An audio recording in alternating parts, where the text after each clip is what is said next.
कल्याणं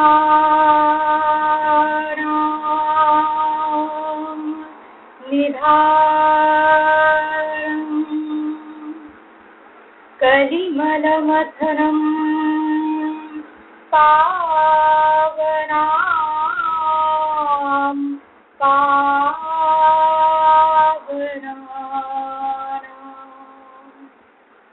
पार्थ्य जनमुमुक्ष सपदि परीपद प्राप्तये प्रस्थितस्य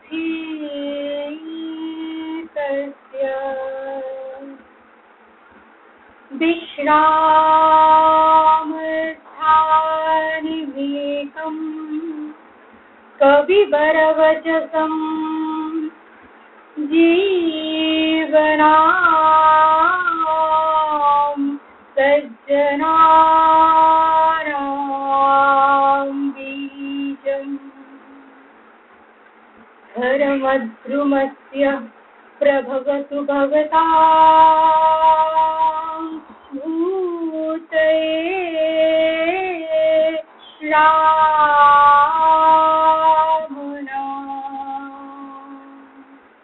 मधुर मधुरमेतन मङ्गलानां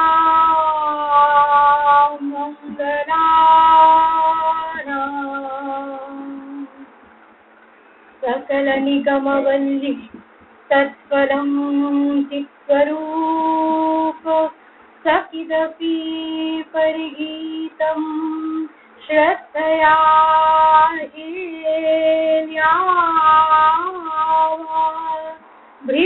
भृगुवरनरमात्रं तरये कृष्णनाम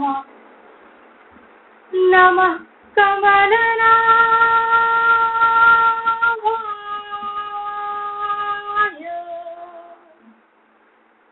नमः कमलवारी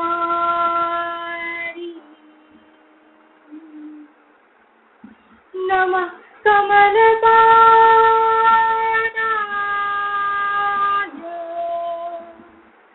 नमस्ते कमले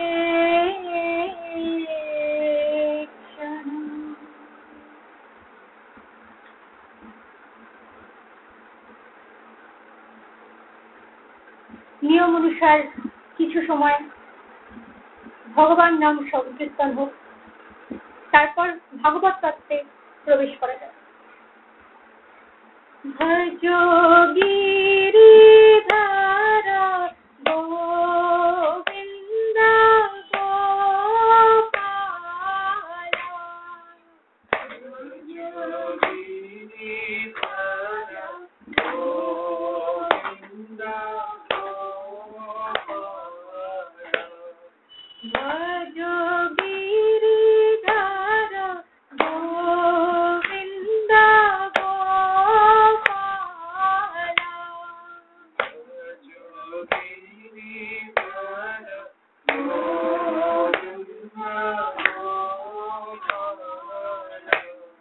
ভজ গিরিধর গোবিন্দ গোপাল ভজ গিরিধর গোবিন্দ গোপাল ভজ গিরিধর গোবিন্দ গোপাল ভজ গিরিধর গোবিন্দ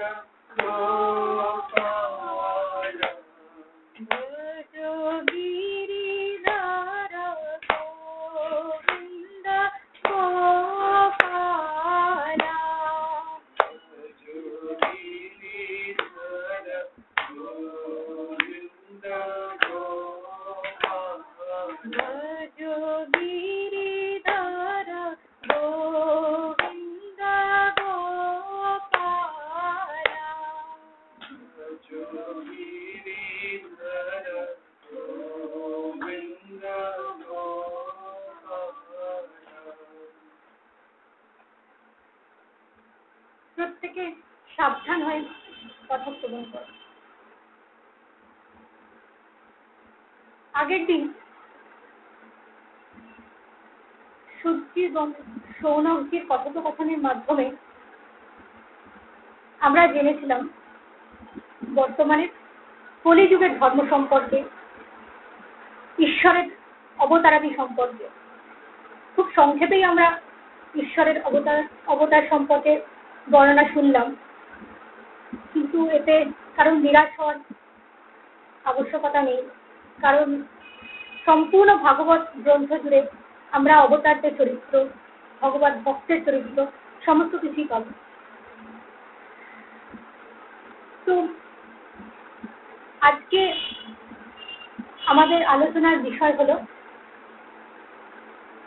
ভাগবতের প্রাকট্য কি করে হল।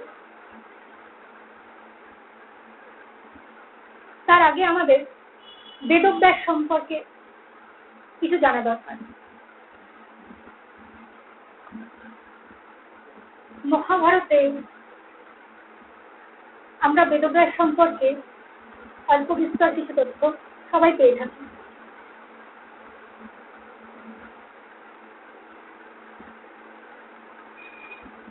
চতুর্যুগের মধ্যে তৃতীয় যুগ দাপরে পরাশর মুনির ঔরসে অত্যন্ত সুন্দরী একজন স্ত্রী মৎস্যগন্ধার গর্ভে বেদব্যাসের জন্ম। এই মৎস্যগন্ধা এতটাই সুন্দরী ছিল যে স্বর্গের সম্রাট ইন্দ্র পর্যন্ত তার পতিত্ব স্বীকার করতে পেরেছিল। এই মৎস্যগন্ধা একজন জেলের কন্যা ছিল, তো বেশিরভাগ সময় একে নদীতেই কাটাতে হতো, এই যাত্রীদেরকে পারাপার করে দিত নদীতে। তো তাই জন্য এর গায়ে একটা মাছের গন্ধ লেগে থাকতো, তাই জন্য এর নাম হয় মৎস্যগন্ধা। তো পরাশর মুনি এই মৎস্যগন্ধাকে আশীর্বাদ করে এবং বরদান দেয় যে সে দেবস্বরূপ সুগন্ধ প্রাপ্ত হবে। সেই থেকে তার দেহে এক দিব্য সুগন্ধ থাকে সবসময়, যে সুগন্ধ এক যোজন পর্যন্ত বিস্তৃত থাকতো সবসময়। সে যেখানে থাকতো এক যোজন দূর পর্যন্ত এই গন্ধ থাকতো। তাই জন্য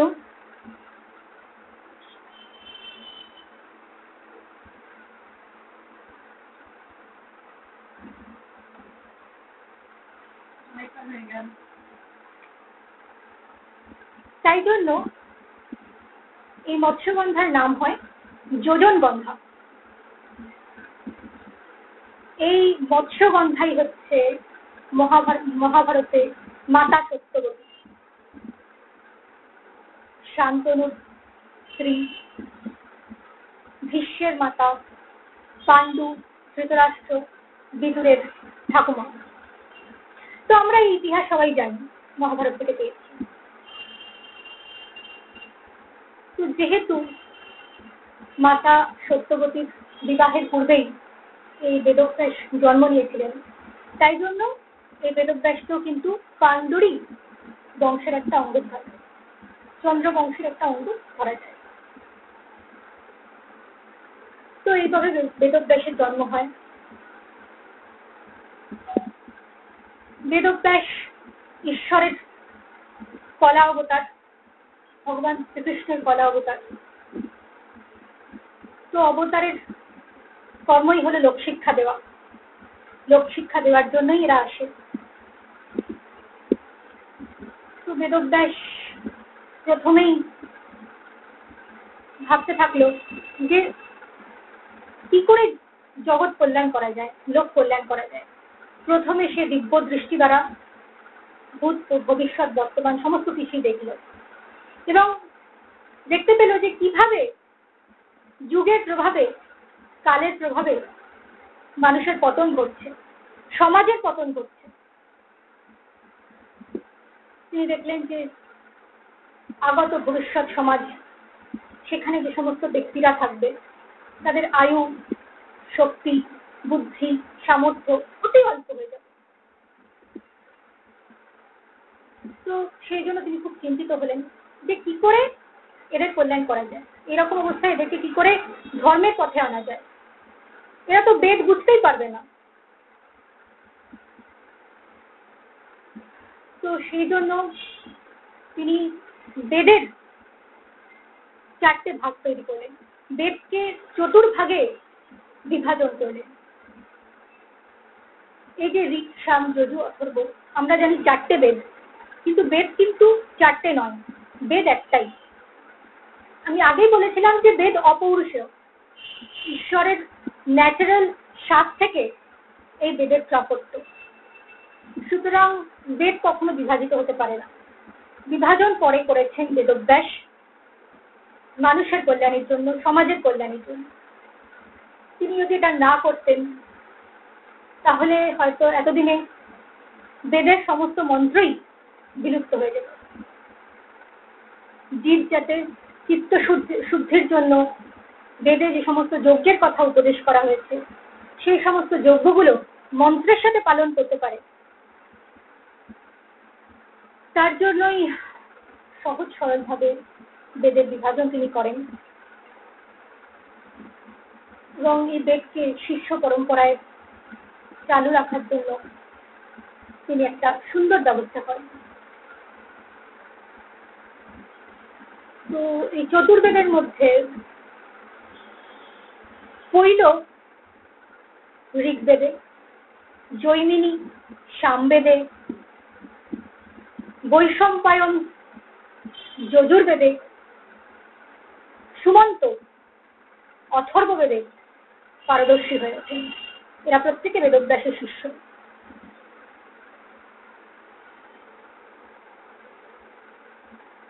তো আগেই বলা হয়েছে যে বেদ হলো দুর্বোধ্য, মুচ্ছন্তি যৎসূরয়া। বেদকে বুঝতে গিয়ে বড় বড় ঋষি মুনি, এমনকি ব্রহ্মা পর্যন্ত মুহ্যমান হয়ে পড়ে। তো তারপরে আমরা কি করে বুঝবো বেদকে? বেদব্যাস তো বেদকে 4টে ভাগে বিভাজন করলো, এতে কি হলো, মানুষ বেদের মন্ত্রগুলো অন্তত মনে রাখতে পারে, যজ্ঞে, পূজায়, ক্রিয়াকর্মে ইউজ করতে পারে। কিন্তু তা বলে এই নয় যে সে বেদকে বুঝতে সক্ষম হলো। শুধু অল্প বুদ্ধি ব্যক্তিগণ, তাদের পক্ষে বেদের মন্ত্রটা মনে রাখা সুবিধাজনক হলো। বেদের মন্ত্র সাথে সাথে বেদকে যেহেতু বোঝা যাচ্ছে না, সেই জন্য বেদব্যাস কি করলেন, 18টা পুরাণ রচনা করলেন। টোটাল 18টা পুরাণ আছে। 6টা পুরাণ বিষ্ণুকে নিয়ে, বিষ্ণু পুরাণ। 6টা পুরাণ ব্রহ্মা পুরাণ। 6টা পুরাণ শিব পুরাণ।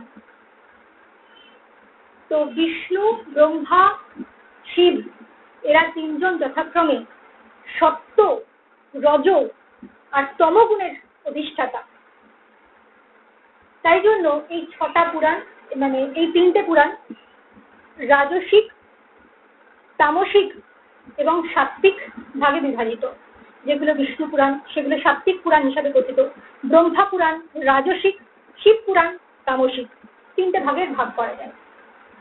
তার মানে কেউ এটাই মানে করো না যে এই 18টা পুরাণ এই সমস্ত গুণের আন্ডারে, সত্য রজ তমগুণের আন্ডারে, এরকম নয়। এমন নয় যে কোনো একটা তমগুণের মানে পতিত ব্যক্তি, নেশাগ্রস্ত ব্যক্তি, মহাবিষ্ট ব্যক্তি সে শিব পুরাণ পড়বে, রাজসিক সংসারী ব্যক্তি রাজস পুরাণ, ব্রহ্মা পুরাণ পড়বে, এমন নয়। শিব তো নিজেই ঈশ্বর, ত্রিগুণাতীত ঈশ্বর, এই তমগুণ তার আন্ডারে। সুতরাং তমগুণকে যদি কেউ জয় করতে চায় তাহলে সে এই শিব পুরাণের আশ্রয় গ্রহণ করতে পারে। কেউ যদি রজগুণকে জয় করতে চায় সে ব্রহ্মা পুরাণের আশ্রয় গ্রহণ করতে পারে। কেউ যদি সত্যগুণকে জয় করতে চায় তার জন্য বিষ্ণু পুরাণ।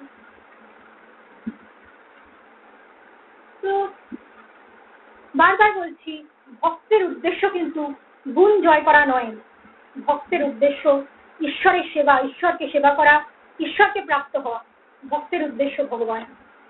তো ভগবানের ভক্তি লাভ করাই ভক্তের উদ্দেশ্য। ভগবানের ভক্তি লাভ করলে এই তিনগুণ আপনা আপনি চলে যাবে, কোনো গ্রন্থ শাস্ত্র এগুলো আশ্রয় নেওয়ার কোনো আবশ্যকতা নেই। তো এই যুগে যেটা হয়, এই 18টা পুরাণের মধ্যে প্রচুর সংঘাত থাকে। ব্রহ্মার যারা উপাসনা করে, যারা ব্রহ্মা পুরাণ করে তারা বলে আমাদের পুরাণ বড়, যারা বিষ্ণু করে তারা বলে আমাদের পুরাণ বড়। এই নিয়ে অনেক ধর্মের মধ্যে সংঘাত দেখা দেয়। তাই জন্য শ্রী চৈতন্য মহাপ্রভু এতগুলো পুরাণ পড়ে বিভ্রান্ত হতে একদমই নিষেধ করেছেন। তিনি উপদেশ দিয়েছিলেন শুধুমাত্র ভাগবত অধ্যয়ন করতে, ভাগবতী সার, ভাগবত ছাড়া আর অন্য কিচ্ছু করার দরকার নেই। তো এই গেল তার শাস্ত্র বিভাজনের কথা। তো বেদব্যাস 18টা পুরাণ যে রচনা করলেন, সেই পুরাণে পারদর্শী হল রোমহর্ষণ নামক একজন সুত। তিনি ক্ষত্রিয়, তাই জন্য তার বেদে অধিকার ছিল না। তাই জন্য সে বেদে অধিকার ছিল না নয়, বেদে পারদর্শী হতে পারেনি। অধিকার তো বেদে সবারই, তাই জন্য তিনি পুরাণে পারদর্শী হলেন। চতুর্বেদে যেমন একটু আগে আমি বললাম যে কৈল, জৈমিনী, বৈশম্পায়ন আর সুমন্ত এক একটা বেদে এক একজন পারদর্শী, ঠিক সেই রকম পুরাণে পারদর্শী হলেন এই ক্ষত্রিয় রোমহর্ষণ। তো এই রোমহর্ষণ এরই পুত্র হলো সুত, যার কথোপকথন আমরা ভাগবতের প্রথম দিন থেকে পাচ্ছি। সুত সৌনক কথোপকথন, এবং পরেও পাবো। পুরো ভাগবতী সুত এবং সৌনকের কথোপকথন দিয়েই রয়েছে। রোমহর্ষণের পুত্রই এই সুত, ভাগবতের সুত। সুত কিন্তু ওনার নাম নয়, সুতের নাম হলো উগ্রশ্রবা। তবে সুত বলা হচ্ছে কেন ওনাকে? সুত তাকেই বলা হয় বৈদিক প্রথা অনুযায়ী যার মা ব্রাহ্মণ কিন্তু যার বাবা ক্ষত্রিয়, তাদের পুত্রকে বলা হয় সুত। ব্রাহ্মণ মাতা ক্ষত্রিয় পিতার পুত্রকে বলা হয় সুত। তো এই সুত কীর্তি ধর্ম অনুযায়ী প্রথাগতভাবে বেদে পারঙ্গম হলেন না, তিনি পুরাণে পারঙ্গম হলেন। এবং শুধু ভাগবত বলে না, সমস্ত পুরাণেই কিন্তু বেদব্যাস সুত এবং সৌনকের কথোপকথন নিয়ে বর্ণনা করেছেন।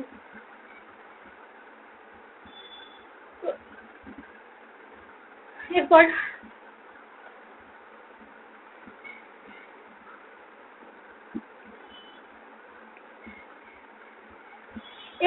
প্রসঙ্গ আসছে এটা যে বেদব্যাস মহাভারত কেন রচনা করলেন, এর কারণ কি?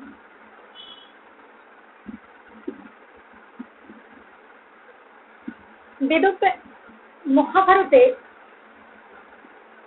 আমাদের ভারতে কিন্তু এমন কিচ্ছু নেই যা আমরা মহাভারতে পাবো না। একটা তো কথাই আছে, যা নেই ভারতে তা নেই ভারতে। সুতরাং এমন কোন ধর্ম, এমন কোন ব্যক্তি, এমন কোন পরিস্থিতি, এমন কোন সময়, এমন কোন সংঘাত, এমন কিচ্ছু নেই যা আমরা মহাভারতে পাবো না।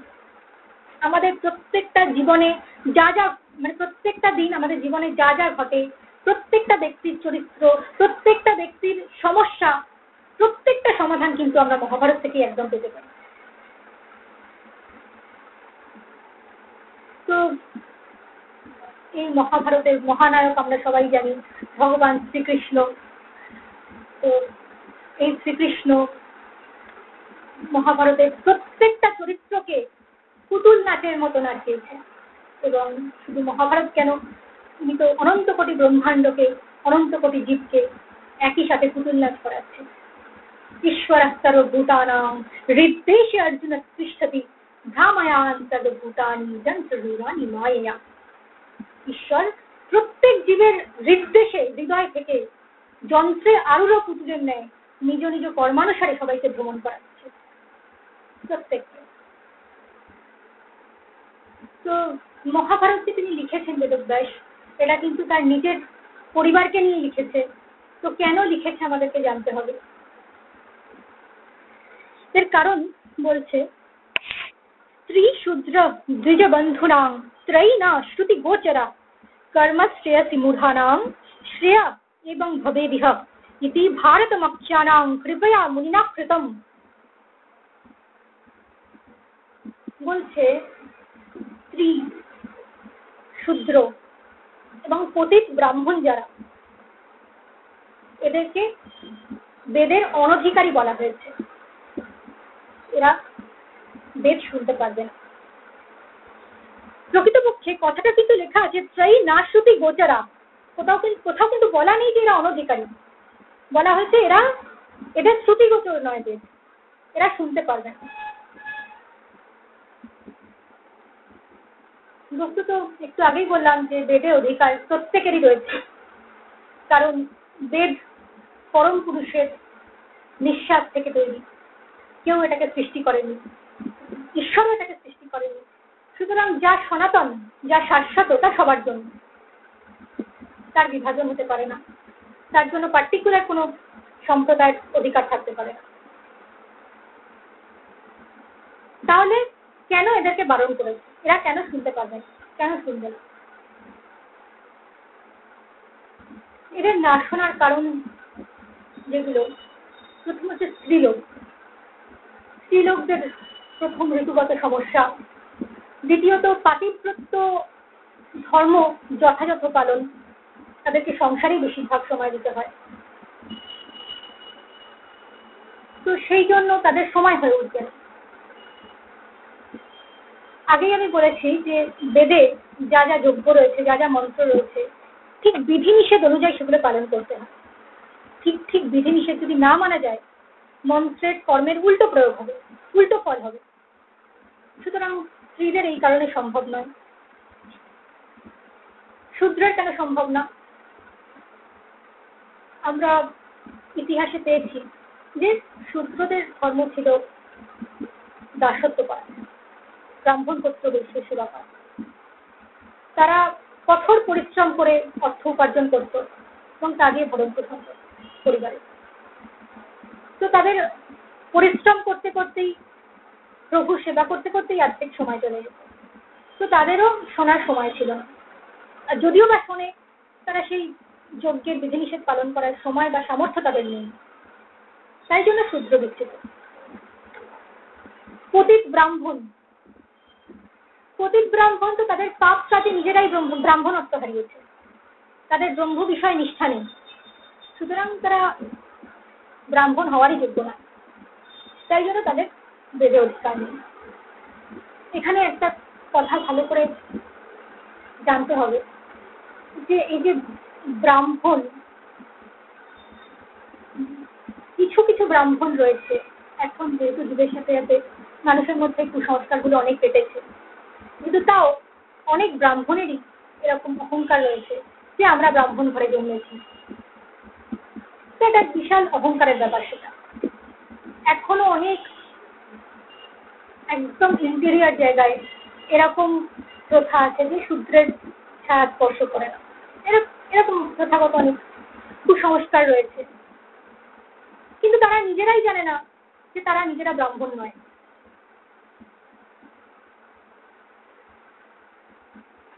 তো এই প্রসঙ্গে যখন এসেছি, একটু বর্ণাশ্রম ধর্ম সম্পর্কে আলোচনা করুন। আমরা জানি 4টে বর্ণ রয়েছে: ব্রাহ্মণ, ক্ষত্রিয়, বৈশ্য, শূদ্র। তো ভগবান গীতায় বলছে, চতুর্বর্ণম মায়া সৃষ্ট গুণ কর্ম বিভাগয়ঃ। বলছে আমি গুণ এবং কর্মের বিভাগ অনুযায়ী 4টে বর্ণের সৃষ্টি করেছি।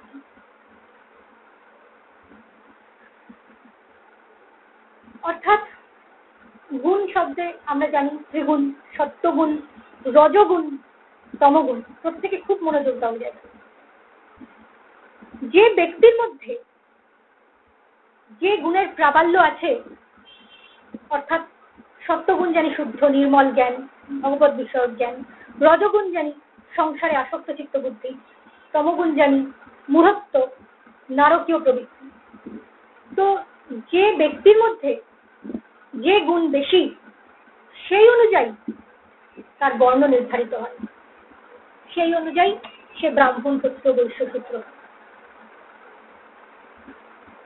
তো বর্ণ নির্ধারণ করার পর বেদ কিন্তু বর্ণ অনুযায়ী তার কর্ম নির্ধারণ করে দেয়। ব্রাহ্মণের কি কর্ম, ক্ষত্রিয়ের কি কর্ম, সব বেদ নির্ধারণ করে দেয়। তো বর্ণ অনুযায়ী কেউ যদি ধর্ম পালন না করে, তাহলে সে সেই বর্ণের অধিকারী নয়। ব্রাহ্মণের ধর্ম স্বাধ্যায়, শাস্ত্র পাঠ, বেদ বিষয় পারঙ্গম, এগুলো হচ্ছে ব্রাহ্মণের ধর্ম। সে যদি সেটা পালন না করে, তাহলে তার ব্রাহ্মণ হওয়ার যোগ্যতা নেই।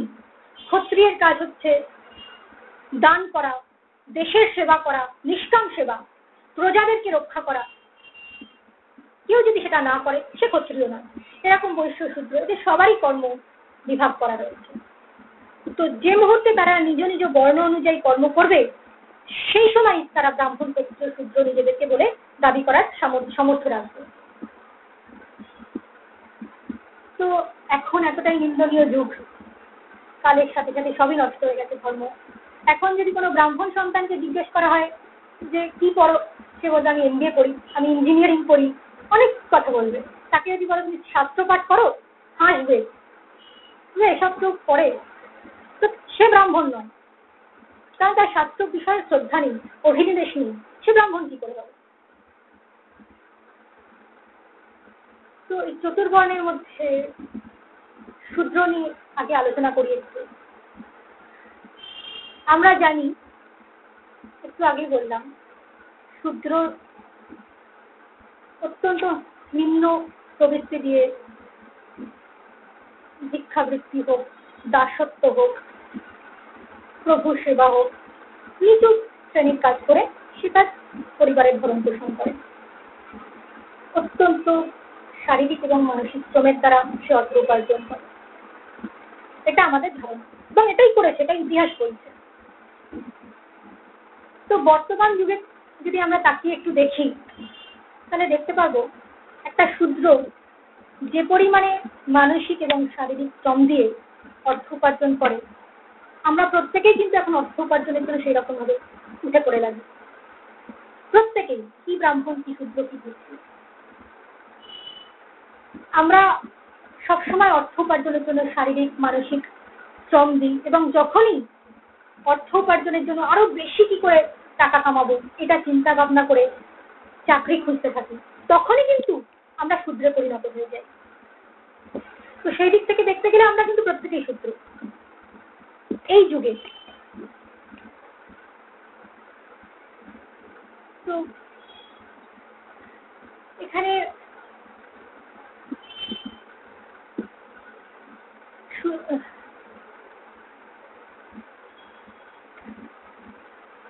তো শূদ্র সম্পর্কে বিশেষ কিছু এখানে বলা নেই। এরপর যেটা আলোচ্য বিষয়, যে এরপর আমাদের যে, এখন তো আমি এক্ষুনি বললাম যে আমরা সকলেই শূদ্রে পরিণত হয়েছি। তো এরপর যে ধর্মটা আসতে যাচ্ছে, তাতে কিন্তু মনে হয় শূদ্র ধর্মটাও আর থাকবে না, সেটাও পুরোপুরি বিলুপ্ত হয়ে যাবে। কারণ বেদের শূদ্রের যে সমস্ত ধর্ম পালন করার কথা বলা হয়েছে, আমরা কিন্তু সেইটুকুও ঠিকঠাক পালন করি না। তাই জন্য এরপর যে ধর্ম আসতে চলেছে, যে যুগ আসতে চলেছে, তাতে কিন্তু আর মনে হয় না শূদ্র ধর্মটা থাকবে। কল্কি পুরাণে ভবিষ্যৎবাণী বলছে, এক বর্ণা চতুর্থী চ বিস্মৃতাচ্যুত তৎক্রিয়া। এরপর এমন একটা যুগ আসবে, কলিযুগের চতুর্থ পাদে এমন একটা সময় আসবে, যে সময় শূদ্র আর থাকবে না, ধর্ম বলে আর কিছু থাকবে না। এরপর আসি বৈশ্য ধর্ম। বৈশ্য বলতে আমাদের কথায় বিজনেসম্যান। তো বৈশ্যদের কর্ম কি? এরা দেশের মধ্যে ধন সম্পত্তির সন্তুলন সামঞ্জস্য বিধান করে। এরা ধনীদের থেকে ধনসম্পত্তির সরবরাহ দরিদ্র পর্যন্ত খুব সুন্দরভাবে করে, মানে সন্তুলন, সামঞ্জস্য রক্ষা করে এরা। এই যে কঠিন পরিশ্রমটা এরা করে, এর বিনিময়ে কিন্তু তাদের যতটুকু প্রাপ্য ততটুকুই তারা গ্রহণ করে। এদের অর্থনীতির বিশাল জ্ঞান, কিন্তু এই ধর্ম বর্তমানে নেই। কোনো বিজনেসম্যানটা বলে বৈশ্য নয়, এটা আগেকার দিনেই হতো। দাপর অব্দি লাস্ট হয়েছে, কলিতায় মূল বিষয়। এরপর আসি ক্ষত্রিয় ধর্মে।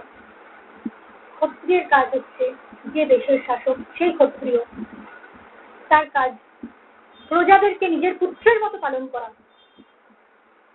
দেশের প্রত্যেক প্রজার সুবিধা অসুবিধা সমস্ত কিছু দিকে খেয়াল রাখা, যাতে সবাই ভালোভাবে বাঁচতে পারে, সবাই নিজ নিজ ধর্ম পালন করতে পারে সুন্দরভাবে, দেশকে রক্ষা করা, সমাজকে রক্ষা করা, এগুলো ক্ষত্রিয়ের কাজ।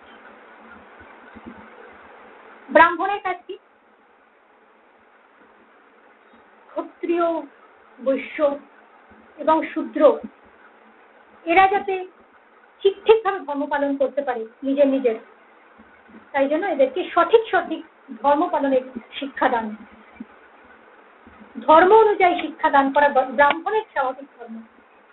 এবং প্রয়োজন পড়লে সে ব্রহ্মজ্ঞান দেবে।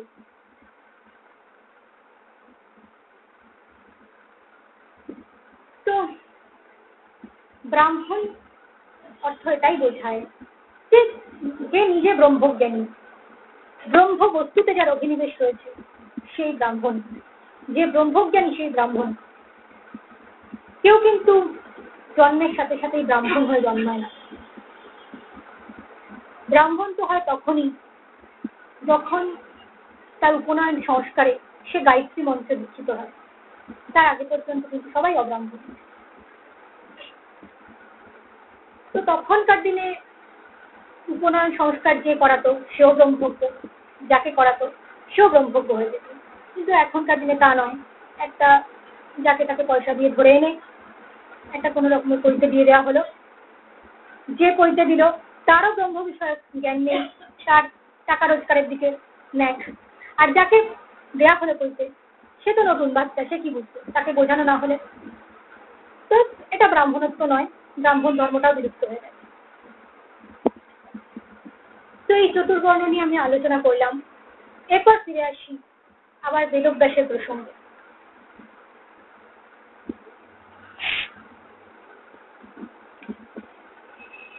তো এই বেদের বিভাজন, 18টা পুরাণ সমস্ত কিছু রচনা করার পর একদিন বেদব্যাস খুব চিন্তিত হয়ে বসেছিলেন।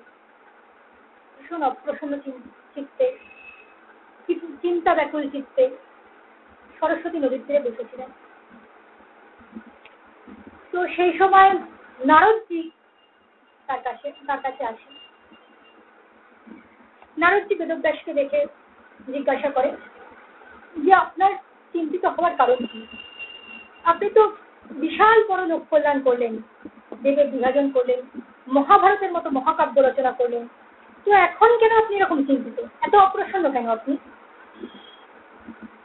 তো বেদব্যাস নারদজিকে বলল যে আমি তো সবকিছুই করলাম, বেদের বিভাজন করলাম, মহাভারত যাতে সবাই নিজ নিজ ধর্ম পালন করতে পারে সহজ সরলভাবে মহাভারত লিখলাম, তারপর পুরাণ রচনা করলাম, কিন্তু তাও আমি জানি না কেন আমার কেমন একটা মনে হচ্ছে কিছু একটা বাকি রয়ে গেল বলার, কিছু একটা বলা হলো না। এটাই আমি মানে আশা করতে পারছি না যে জীব কল্যাণ হবে এই গ্রন্থের দ্বারা। এতগুলো লিখেছি গ্রন্থ, কিন্তু আমি শান্তি পাচ্ছি না। গীতা মহাভারত এগুলোর দ্বারা যে কিছু কাজের কাজ হবে আমার মনে হচ্ছে, তাহলে কি করবো, কেন আমার এরকম হচ্ছে?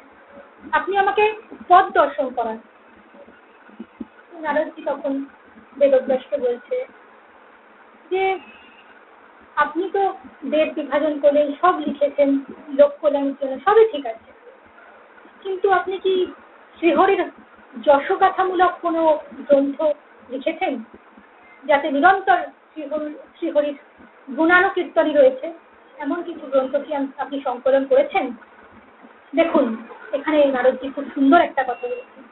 যে ব্যক্তি যতই বুদ্ধিমান হোক, যতই শিক্ষিত হোক, তার যতই জ্ঞান থাকুক, তার রচনা শৈলী যতই অলঙ্কারযুক্ত হোক, তার শব্দ ভাষার যতই পারিপাট্য থাকুক, সে যদি তার ভাষার মধ্যে, তার রচনার মধ্যে, তার জ্ঞানের মধ্যে ভগবতমূলক শ্রীহরির যশোগাথামূলক কথা না বলে, বর্ণনা না করে, তাহলে আমি মনে করি তার বুদ্ধি, তার জ্ঞান ঠিক সেই রকমই যেরকম কাকের উদ্দেশ্যে ফেলা উচ্ছিষ্ট আস্তাকুর অপবিত্র, ঠিক সেই রকম আস্তাকুরের মতোই তার ভাষা সবকিছু অপবিত্র। সুতরাং আপনি তো সবকিছুই লিখেছেন, কিন্তু লেখেননি শুধু শ্রীহরির যশোগাথা, যা শ্রবণ মাত্রই জীবের মুক্তি ঘটে, শ্রবণ মাত্রই শ্রীহরিতে পড়া ভক্তি লাভ হয়। তাই জন্যই আপনি অপ্রসন্ন। তো নারদজি তার এক পূর্বজন্মের বৃত্তান্ত তখন বেদব্যাসকে শোনায়। নারদজি বেদব্যাসকে বলেন যে তিনি, নারদজি, পূর্বজন্মে এক 5 জন ব্রাহ্মণের কোন এক দাসীর গর্ভে জন্মেছিলেন। তো জন্ম থেকেই সে অত্যন্ত সংযতেন্দ্রিয় ছিল। বালক অবস্থায় যেরকম বাচ্চারা কি করে, আজকাল কেন সবসময় এটা যুগ যুগ ধরে চলে আসছে, বাচ্চারা খেলাধুলো করবেই, বালক চাপল্য সবার মধ্যে থাকবে। কিন্তু নারদজি বলছে যে দেখুন বেদব্যাস, আমার কিন্তু ছোটবেলায় যখন আমি বালক ছিলাম, আমার কিন্তু কোনো বালকোচিত হাবভাব, চপলতা, খেলাধুলোর প্রতি ইন্টারেস্ট, এ সমস্ত আমার মধ্যে কিছু ছিল না। আমি প্রচন্ড সংযতেন্দ্রিয় ছিলাম, আমার ইন্দ্রিয় সংযম ছিল, আমার বৈরাগ্য ছিল। আমার আগ্রহ কিসে ছিল জানেন? ওই 5 জন ব্রাহ্মণ, তারা বিশাল বড় সন্ত মহাত্মা ছিলেন, তারা ভজন পূজন করত, আমি তাদের সেবা যত্ন করতাম। তারা যা যা আদেশ করত আমি তৎক্ষণাৎ শিরোধার্য হয়ে সেই আদেশ পালন করতাম। তারা ভোজন করার পর আমি তাদের আদেশ নিয়ে তাদের উচ্ছিষ্ট ভোজন করতাম। তো নিরন্তর এরকম ভগবত ভক্তের মহাত্মার সেবা করতে করতে আমার চিত্ত শুদ্ধি হয়ে যায়।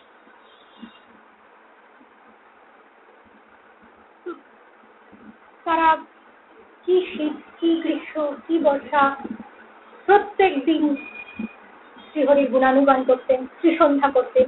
তারা যে যেভাবে শ্রীহরির পূজা করত, আমি সেই ভাবে তাদের কাছে বসে তাদের সঙ্গ করতাম, দেখতাম।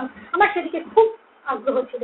আমি তাদের প্রত্যেকটা হরিকথার প্রত্যেকটা শব্দ প্রচন্ড মন দিয়ে শ্রবণ করতাম। তো এর ফলে আমার অন্তঃকরণ শুদ্ধ হয়ে যায়। আমি আগেই বলেছি যে যে যেরকম সঙ্গ করবে সে সেই রকম তৈরি হবে। যেরকম একই মেঘ থেকে সৃষ্ট বৃষ্টির কিছু কণা অগ্নির মধ্যে যখন পড়ে ভস্মসাৎ হয়ে যায়, কিছু কণা রাস্তায় পড়ে বা ধুলোয় মিশে যায়, সবাই মিশে যায়। কিছু কণা কিন্তু থাকে যেগুলো সমুদ্র গর্ভে প্রবেশ করে, ঝিনুকের গর্ভে প্রবেশ করে এবং মুক্ত হয়ে যায়। ঠিক সেই রকম যে সমাজে তামসিক নারকীয় ব্যক্তির সঙ্গে করবে সে সেরকম তৈরি হবে, নারকীয় জীব তৈরি হবে। যে সংসারী ব্যক্তির সান্নিধ্য করবে সে সংসারী তৈরি হবে। আর যে সত্যগুণান্বিত দেবতাদের সঙ্গ করবে সে দেব স্বরূপ হবে। যে ভগবত ভক্তের সঙ্গ করবে সে অনন্য চিত্ত ভক্ত তৈরি হবে এবং অন্তে ভগবানকেই লাভ করবে। তো নারদজি এখানে একদম বালক অবস্থাতেই বিশাল বড় ভগবত ভক্ত মহাত্মাদের সঙ্গ পেয়েছিল, তাই জন্য এরকম শুদ্ধ হয়ে ভগবত প্রাপ্তি করেছিল। তারপর নারদজি বলছে যে আমার ভগবানের প্রতি এইরকম নিষ্ঠা দেখে সেই মহাত্মাগণ অত্যন্ত প্রসন্ন হলেন এবং আমাকে ভগবত প্রাপ্তির উপায় উপদেশ করলেন, কিভাবে সাধনা করলে আমি ভগবানকে পাবো শীঘ্রই। তো সেই উপদেশ অনুযায়ী আমি কঠোর সাধনা শুরু করলাম এবং খুব কম সময়ের মধ্যেই শ্রীহরি আমায় কৃপা করে তার কৃপা বৈভব সম্পর্কে অবগত করালেন। তো বেদব্যাস জিজ্ঞেস করছে যে তারপর তারা কি করলো, সেই মহাত্মাগণ কোথায় গেল? আপনি তো ভগবানের পরাভক্তি লাভ করে গেলেন, তারপর সেই মহাত্মাগণের কি হলো? তখন নারদজি আরো বলছে, সেই মহাত্মাগণ স্বর্গে যাওয়ার সময় আমাকে সমস্ত ভগবত উপদেশ করে গেলেন। তো সেই ভাগবত ধর্ম অনুযায়ী আমি কঠোর সাধন ভজন শুরু করে দিই। আগেই বলেছি নারদজি এক দাসীর গর্ভে জন্মেছিল।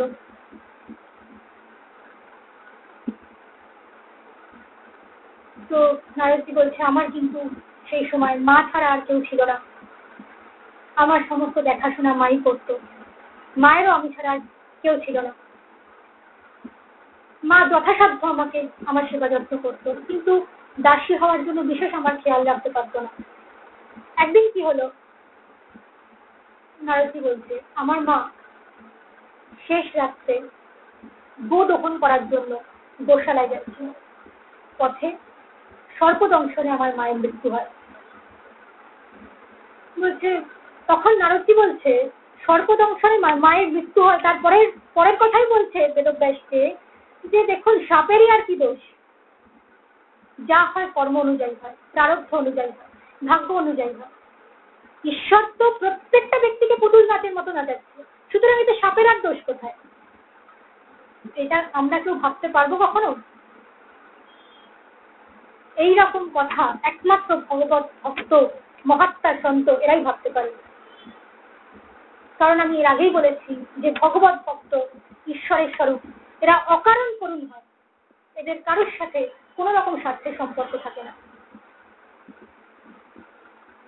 আমরা কষ্ট পাই কোনো মৃত্যু সংবাদ পেলে, মা মরে গেলে, বাবা মরে গেলে, ভাই মরে গেলে, কেউ মরে গেলে কাঁদি কেন? না, আমি আগেই বলেছি যাদের সাথে যতটা স্বার্থের সম্পর্ক আমাদের, আমরা তাদের সাথে ততটা মিশি, আমাদের তাদের প্রতি ততটা করুণতা আসে। যদি কোনো মায়ের বাবা মার সাথে তার সন্তানের স্বার্থের সম্পর্ক না থাকে, আমি গ্যারেন্টি দিচ্ছি রাইট অ্যাবাউট টার্ন হয়ে যাবে। যদি কোনো ভাই বোনের সাথে স্বার্থের সম্পর্ক না থাকে, রাইট অ্যাবাউট টার্ন হয়ে যাবে। স্বার্থের সম্পর্কের জন্যই কিন্তু একজন একজনের সাথে মেশে। শুধুমাত্র মহাত্মা ছাড়া আর সবাই স্বার্থের জন্য মেশে।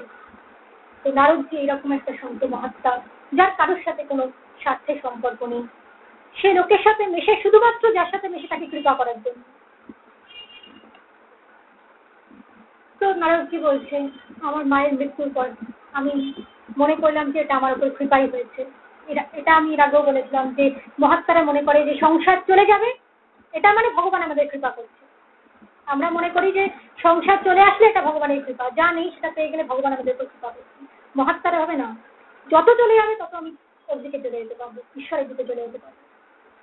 তো প্রবল বৈরাগ্যযুক্ত চিত্তে নারদজি তখন উত্তর দিকে যাত্রা করলো। উত্তর দিকে যাত্রা করতে করতে অনেক বনভূমি, ভয়ঙ্কর অরণ্য সমস্ত কিছু পেরোতে থাকলো। মনের মধ্যে তার ভয়ের লেশমাত্র ছিল না, কারণ তার তখন ব্যাকুলতা ছিল ঈশ্বরকে কখন দর্শন করবে, শ্রীহরিকে কখন দর্শন করবে। তার মনে আর বিন্দুমাত্র অন্য কোনো কামনা বাসনা ছিল না। তো চলতে চলতে খুব পরিশ্রান্ত হয়ে পড়ে, খিদে তৃষ্ণায় তার একদম প্রাণ চলে যায়।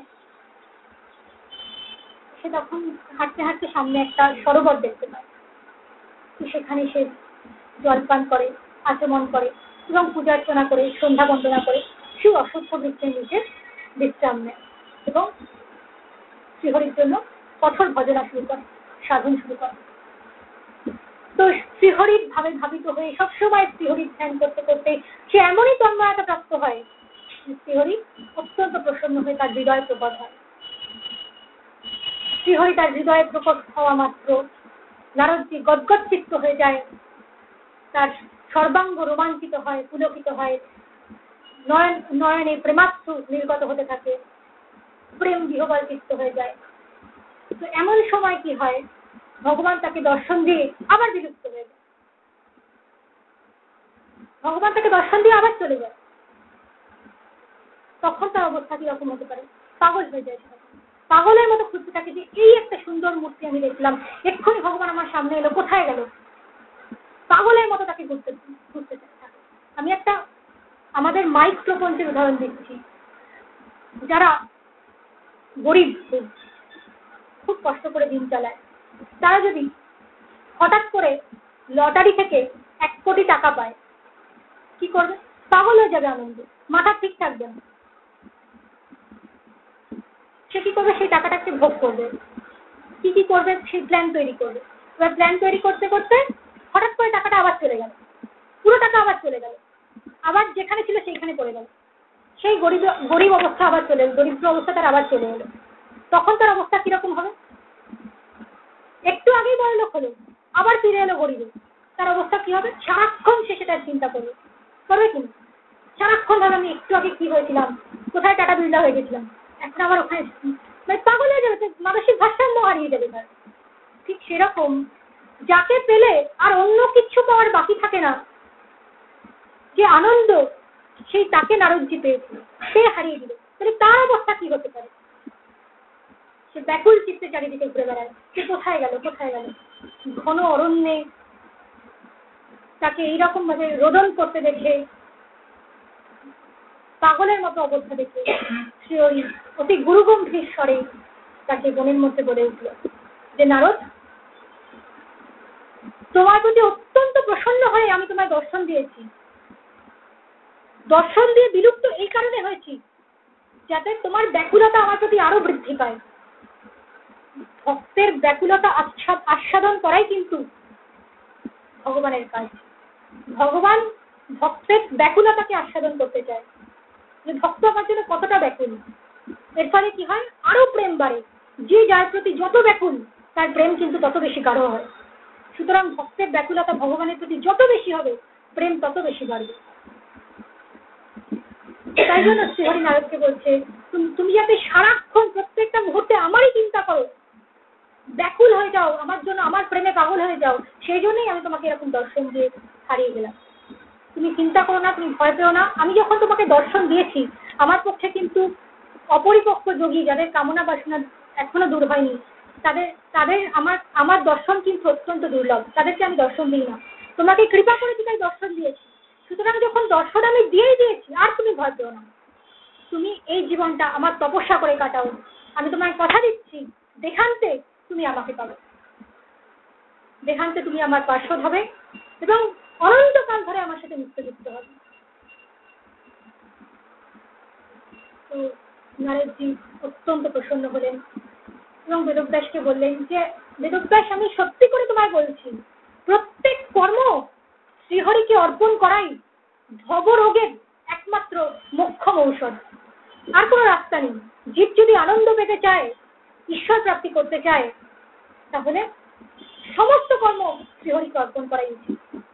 যৎ করোষি যৎ স্নাসি যৎ জুহোসি দদাসি যৎ তপস্বাসি কৌন্তেয় তৎ কুরুষ্ব মদর্পণম। গীতার ভগবান বলছে, যা কিছু করো, যা কিছু দান করো, যা কিছু ভোজন করো, যা কিছু যজ্ঞ করো, সমস্ত কিছু আমার উদ্দেশ্যে করো, আমাকে অর্পণ করে করো। আমি তোমার কর্মবন্ধন থেকে মুক্ত করবো। তো এরপর নারদজি বেদব্যাসকে বলে যে, আপনি তো অভ্রান্ত দ্রষ্টা, তাই আমার উপদেশ অনুযায়ী আপনি শীঘ্রই ভাগবতী কথা, যেখানে নিরন্তর শ্রীহরির নাম কীর্তনই রয়েছে, সেই রকম একটা গ্রন্থ সংকলন করুন, যাতে প্রকৃতই লোক শিক্ষা হবে, লোক কল্যাণ হবে, যা শ্রবণ মাত্রই জীব মুক্ত হবে। তো এই ছিল আজকের আলোচনার বিষয়। বাকি আলোচনা পরের দিন আরো করবো। তো শ্রীহরির উদ্দেশ্যে একটা ভজনে প্রবেশ করবো আমরা, প্রত্যেককে সহযোগিতা করবো। কাগজ ছিল সবাইকে একটুখানি, কার কাছে আছে কাগজ ছিল?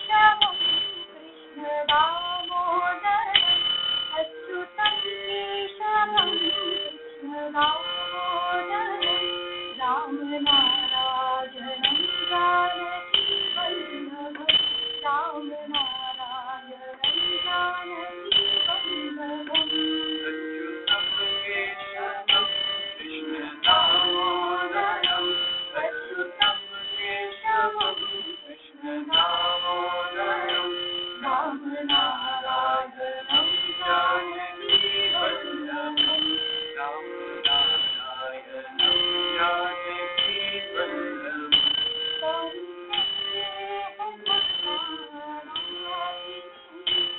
कौन कहते हैं भगवान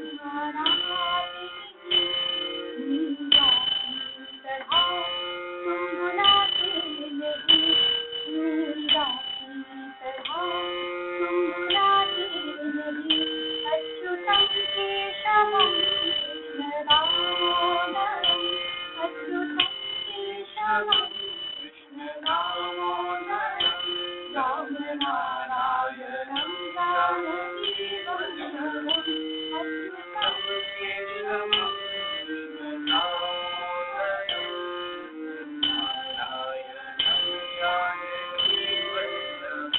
राम नारायणं जानकी वल्लभं कौन कहते हैं भगवान आते नहीं कौन कहते हैं भगवान आते नहीं तेरे शबरी के गले से हिलाती नहीं तेरे शबरी के गले हिलाती नहीं अच्युतं केशवं कृष्ण दामोदरं अच्युतं केशवं कृष्ण दामोदरं राम नारायणं जानकी वल्लभं राम नारायणं जानकी वल्लभं अच्युतं केशवं कृष्ण दामोदरं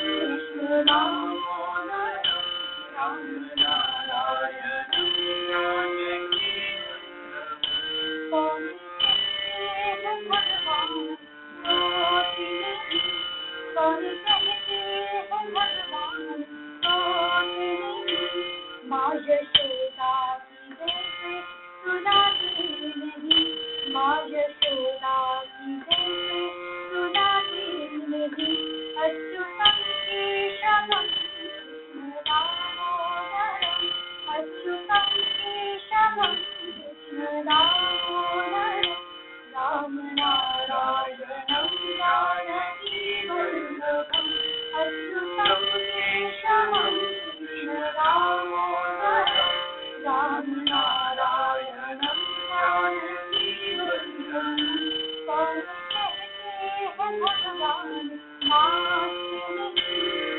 कौन कहते हैं भगवान नाचते नहीं गोपियों की तरह तुम नचाती नहीं गोपियों की तरह तुम नचाती नहीं अच्युतं केशवं कृष्ण दामोदरं अच्युतं केशवं कृष्ण दामोदरं राम नारायणं जानकी वल्लभं राम नारायणं जानकी वल्लभं कौन कहते हैं भगवान रोते नहीं कौन कहते हैं भगवान रोते नहीं तुम भरत की तरह रुलाते नहीं भरत की तरह तुम रुलाते नहीं अच्युतं केशवं कृष्ण